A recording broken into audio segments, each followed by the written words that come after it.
நாளென் செய்யும் வினிதானென் செய்யும் என நாடி வந்த கோளென் செய்யும் கொடுங்கூற்றென் செய்யும் குமரேசர் இரு தாளும் சிலம்பும் சதங்கையும் தண்டையும் சண்முகம் தோளும் கடம்பும் எனக்கு முன்னே வந்து தோன்றினே. உலகமெங்கும் வாழ்ந்து கொண்டிருக்கும் ஸ்ரீ குபேரன் டிவி நேயர்களுக்கு சைதை ராஜாவின் அன்பான வணக்கங்கள். நாம் இப்பொழுது இந்த எபிசோடில் தமிழ் மாதம் ஆனி மாத ராசி பலன்களை சொல்ல இருக்கிறோம். ஜூன் 16ஆம் தேதி முதல் ஜூலை 16 வரைக்கும் உள்ளடக்கிய நாட்களுக்கு கிரகங்கள் எப்பேற்பட்ட பலனை வழங்கப் போகிறது என்பதை ஒவ்வொரு ராசியாக பார்க்கலாம் வாங்க. அதற்கு முன் இந்த ஆனி மாதம் 2ஆம் தேதி சர்வ அமாவாசை, ஆனி 18 பௌர்ணமி திதி வருகிறது. வாங்க ராசிக்குள் செல்லலாம்.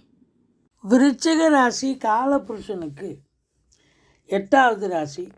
செவ்வாய் பகவான் ஆட்சி பெறும் வீடு. இப்பொழுது செவ்வாய் பகவான் கடகத்தில் முதல் 15 நாள் நீச்சம் அடைஞ்சிருக்கிறார். அடுத்த 15 நாள் ஆனி 15 தேதிக்கு பிறகு 10ஆம் இடம் சிம்மம் வந்து குரு பார்வையில் இருக்கிறார். ராசிநாதன் 15 தேதிக்கு பிறகு மிக சிறப்பாக இருப்பதால் கௌரவம், புகழ், அந்தஸ்து, செல்வம், செல்வாக்கு, தன்னம்பிக்கை ஏற்படும்.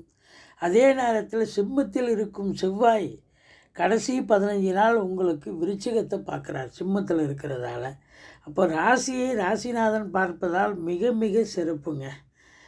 அதாவது தன்னம்பிக்கை அதிகரிக்கும், சமூகத்தில் பேரு புகழ் உயரும், நினச்சதை சாதிக்க போகிறீங்க அப்படின்னு சொல்லலாம். பொருளாதாரத்தில் அளவு கடந்த சுபீட்சம் இருக்கும். ஏன்னு சொன்னால் தனக்காரகன் தனஸ்தானத்தை பார்க்கிறார்.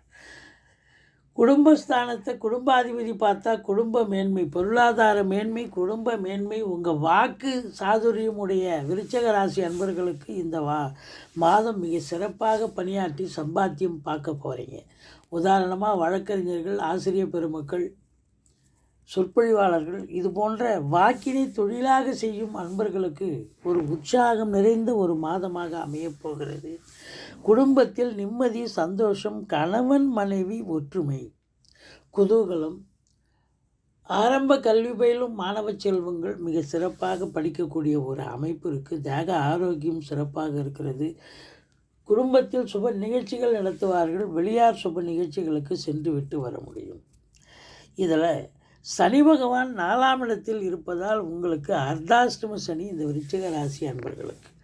அர்த்தாஷ்டம சனி என்று சொன்னால் கொஞ்சம் பிரச்சனை தான். சனி பகவானை வழிபாடு செய்யுங்கள், பிரீத்தி பண்ணுங்கள். சனிக்கிழமை தோறும் எள்ளெண்ணெய் தீபம் இட்டு வாருங்கள். சங்கடம் தீர்க்கும் சனி பகவானே மங்களம் பொங்க மனம் வைத்தருள்வாய். சச்சரவின்றி சனீஸ்வர தேவி இச்சகம் வாழ்க இன்னருள் தாத்தா. இந்த சுலோகத்தை சொன்னீங்கன்னா ஓரளவுக்கு எந்த ஒரு பிரச்சனை, அதாவது வண்டி வாகனங்கள் செலவு வைக்கும், தாயாருக்கு தேக ஆரோக்கியம் பாதிக்கப்படும், தாய் வழி சொந்தங்கள் உங்களுக்கு பகை உணர்ச்சியோடு இருப்பார்கள். அசையா சொத்துக்கள் மூலம் கூட செலவு வைக்கும். அதாவது கடை இருக்கும், ஷாப்பிங் காம்ப்ளெக்ஸ் வச்சுருப்பீங்க, அங்கே ஏதாவது செவரு இடிஞ்சு போச்சு இல்லை டோர் உடஞ்சி போச்சுன்னு அதில் ஏதாவது ரிப்பேர் பண்ணுற செலவு வரும். இப்படி ஏதாவது ஒரு நிலை ஏற்படும். உங்களுக்கும் தேக ஆரோக்கியம் பாதிக்கப்படும். வீட்டுக்கு மெயின்டெனன்ஸ் செலவு கூடும். அப்போ வீட்டுக்கு மெயின்டெனன்ஸ் செலவுனா எதை ரொம்ப எசென்சியலோ அதை மட்டும் பாருங்கள். எல்லாத்தையும் இழுத்து போட்டு செஞ்சீங்கன்னா உங்களுக்கு செலவு ரெட்டிப்பாகி உங்களுக்கு தேக ஆரோக்கியம் பாதிக்கப்படும்.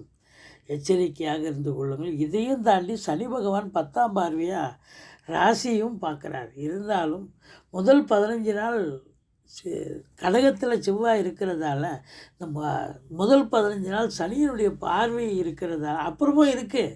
பட் ராசிநாதன் பார்க்குறாரு, செவ்வாய் பார்க்குறதால ஓரளவுக்கு 15 தேதிக்கு பிறகு ஒரு நிம்மதியான ஒரு சூழல். அதனால் முதல் 15 நாள் கொஞ்சம் எச்சரிக்கையாக மந்திச்சு விட்ட மாதிரி இருப்பீங்க, டென்ஷனாக இருப்பீங்க, பரபரப்பாக இருப்பீங்க.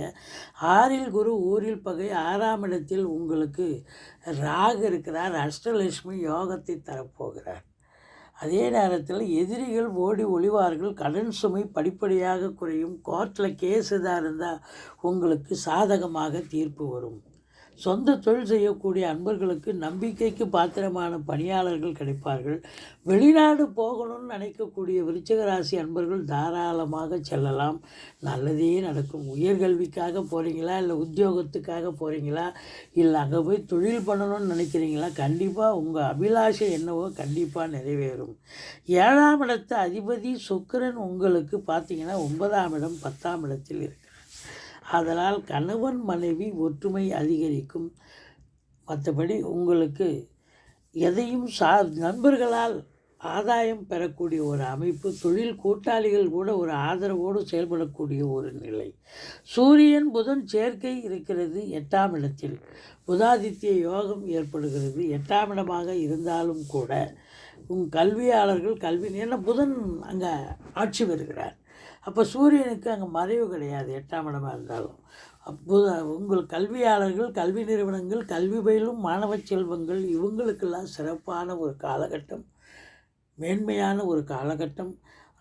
அதே நேரத்தில் அரசியல்வாதிகள் கூட தங்கள் மேலிடத்தில் செல்வாக்கினை பெறக்கூடிய ஒரு அமைப்பு. அரசாங்கத்தில் அதாவது காவல்துறை, தீயணைப்புத்துறை, மருத்துவத்துறை, இராணுவத்துறை போன்ற உயர் அதிகாரிகள், கடைநிலை ஊழியர்கள், இன்னும் பிற அரசு ஊழியர்கள், IAS, IPS, IFS போன்ற பிரிவில் பணியாற்றக்கூடியவர்கள், அதற்கு நிகரான பணியில் இருக்கும் அன்பர்கள் அத்துணை பேர்களுக்கும் இந்த மாதம் மிக சிறப்பான ஒரு மாதமாக. முதல் 15 நாள் கொஞ்சம் டல் அடிக்கும். அடுத்த 15 நாள் ரொம்ப அமக்கலமாக இருக்கும். இந்த விருச்சிக ராசி அன்பர்களுக்கு நினச்சதை சாதிக்க போகிறீங்க, சாதித்து காட்டுவீங்க. ஏற்கனவே நீங்கள் விறுவிறுப்பு சுறுசுறுப்பு உடையவர்கள். ஒரு காரியத்தை எடுத்தால் அதை முடித்து தான் மறுவேளை பார்ப்பீங்க. இது நாள் வரைக்கும் ராசிநாதன் நீச்சத்தில் இருந்தார். இப்போ அதை விட்டு விலகி குரு பார்வைக்கு வேற வந்துட்டார். ரொம்ப அமக்கலமான ஒரு சூழல். இப்போ 10ஆம் இடம் சிறந்து விளங்குகிறது.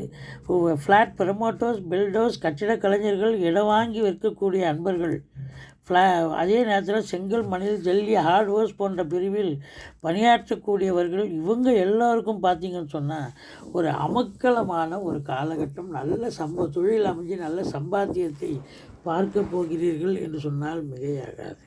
சுக்கிரன் பாருங்கள் உங்களுக்கு 9ஆம் இடத்துல இருக்கிறார், 10ஆம் இடத்துல இருக்கிறார். அப்போது கலைத்துறையில் பணியாற்றக்கூடிய அன்பர்கள் அவங்களுக்கெல்லாம் வாய்ப்புகள் கதவை தட்டும்னு சொல்லலாம். ஏன்னா பாக்கியஸ்தானத்தில் இருக்கார்ல, 10ஆம் இடத்துலையும் இருக்கார் இல்லையா. அப்போது இந்த சினிமா மற்றும் தொலைக்காட்சி பிரிவில் பணியாற்றக்கூடிய நடிகர், நடிகைகள், டெக்னீஷியன்கள், எடிட்டர்கள், கேமராமேன்கள், புகைப்பட கலைஞர்கள் அத்துணை பேர்களுக்கும் இந்த காலகட்டம் மிக மிக ஒரு அமக்கலமான ஒரு சூழலாக அமைகிறது. நல்ல வாய்ப்புகள் கிடைச்சி நல்ல சம்பாத்தியத்தை பெறப்போகிறீர்கள் அப்படின்னு சொல்லலாம். மற்றபடி உங்களுக்கு 10ஆம் இடம் மேன்மையாக இருக்கிறது. வேலைக்காக முயற்சி செய்யக்கூடிய விருச்சிக ராசி அன்பர்கள் என்ன டிபார்ட்மெண்ட்டில் வேலைக்கு சேரணுமோ அதுக்கு கண்டிப்பாக சேர்ந்து நல்ல சம்பாத்தியத்தை பண்ணுவீங்க. இல்லை நீங்கள் தொழில் துவங்க நினைப்பவர்கள் தாராளமாக துவங்கலாம். ஏன்னா குரு 6ஆம் இடத்துல இந்த ஒரு வருஷம் முழுசும் இருக்க போகிறார். இப்போ 10ஆம் இடத்தை பார்க்க போகிறார். அப்போ விருச்சிக ராசி அன்பர்களுக்கு தொழிலில் மேன்மை, உத்தியோகத்தில் மேன்மை, நினைச்சதை சாதிக்க போகிறீங்க. ப்ரமோஷனுக்காக காத்திருந்தவர்களுக்கு ப்ரமோஷன், இன்க்ரிமெண்ட்டுக்காக காத்திருந்தவர்களுக்கு இன்க்ரிமெண்ட்டு, டிரான்ஸ்ஃபருக்காக பொறுத்திருந்து காலதாமதம் அடைஞ்சாலும் இப்போ நல்ல இடத்துல டிரான்ஸ்ஃபர் கிடைக்கும். இப்படி பல சலுகைகள் பெறப்போகிறீர்கள் என்று சொன்னால் மிகையாகாது. 12ஆம் இடத்தில் கேது பகவான் இருக்கிறார், குரு பார்வையில் இருக்கிறார். அப்போ ஆன்மீகத்தில் அதிக நாட்டம் இருக்கும். கோயிலாக போவீங்க, தான தர்மங்கள் செய்வீர்கள், நன்கொடைகள் வழங்குவீர்கள். வெளிநாடு போகணும்னு இருக்கக்கூடிய அன்பர்கள் தாராளமாக போங்க, நல்லதே நடக்கும். நல்ல வேலைக்கு உண்டு உறங்கி பொழுதை இனிதாக கழிக்கக்கூடிய ஒரு அற்புதமான ஒரு காலகட்டம். இந்த விருச்சிக ராசிக்கு பார்த்திங்கன்னா ஒரு 5 நாள் சந்திராஷ்டமம் வருதுங்க. ஆரம்பத்தில் 3, 4, 5, மாத கடைசியில் 30, 31. இந்த 5 நாள் சந்திராஷ்டமம்னு நீங்கள் சொல்லிக்கோங்க. புதிய ப்ராஜெக்ட் எதுவும் எடுக்காதீங்க. வழக்கமாக செய்யும் பணிகளை செய்து வாருங்கள். மற்றபடி இரவு பிரயாணம் அறவே செய்யக்கூடாது. அதுவும் பகலில் கூட நீங்கள் சொந்த வண்டியில் பிரயாணம் பண்ணாதீங்க. வாகன வண்டி, அதாவது வாடகை வண்டிகளில் போயிட்டு வந்தீங்கன்னா எந்த பிரச்சனையும் இல்லாமல் போயிடும். ஏன்னா சந்திராஷ்டமம் வண்டி பாதியில் நின்று போய் பழுதாச்சுன்னா உங்களுக்கு மன உளைச்சல் அதிகமாகும். போக வேண்டிய நேரத்தில் கரெக்டாக போய் சேர முடியாது.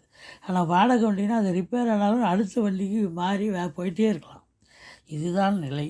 மொத்தத்தில் ராசிநாதன் ராசியை பார்ப்பது இது நாள் வரைக்கும் 15 நாள், ஏன் ஆடி மாதம் 15ஆம் தேதி வரைக்கும் கடகத்தில் நீச்சமாக தான் இருக்கிறார். பவர்லெஸ்ன்னு சொல்லக்கூடிய அமைப்பு. 15 தேதிக்கு பிறகு இந்த விருச்சிக ராசி அன்பர்களுக்கு ஒரு பொற்காலம் ஆரம்பித்தாச்சுன்னு சொல்லலாம். நினச்சதை சாதிக்க போகிறீங்க, சம்பாதிக்க போகிறீங்க. நல்ல பண வரவு, பொருள் வரவு, அந்நிய பொருளாதாரம் வீடு தேடி வரும். கணவன் மனைவி ஒற்றுமை, திருமண வயதில் இருக்கும் அன்பர்களுக்கு திருமணம், மற்றபடி மற்ற சுப நிகழ்ச்சிகள் கூட நடத்தக்கூடிய ஒரு காலகட்டமாக இது அமையப்போகிறது. விருச்சிக ராசி அன்பர்கள், நீங்கள் முருகப்பெருமானை வணங்குங்கள். வாழ்க்கை வளமோடும் நலமோடும். நிச்சயமாக இந்த ஆனி மாதம் ஒரு அமக்கலமான ஒரு மாதம், சந்தோஷகரமான ஒரு மாதமாக அமையப்போகிறது என்று சொன்னால் மிகையாகாது. ஸ்ரீ குபேரன் டிவியை பார்த்தமைக்கு நன்றிகள். மேலும் இது போன்ற தகவல்களை தெரிந்து கொள்ள ஸ்ரீ குபேரன் டிவியை சப்ஸ்கிரைப் செய்யுங்கள். மறக்காமல் பெல் ஐக்கானை கிளிக் செய்யுங்கள்.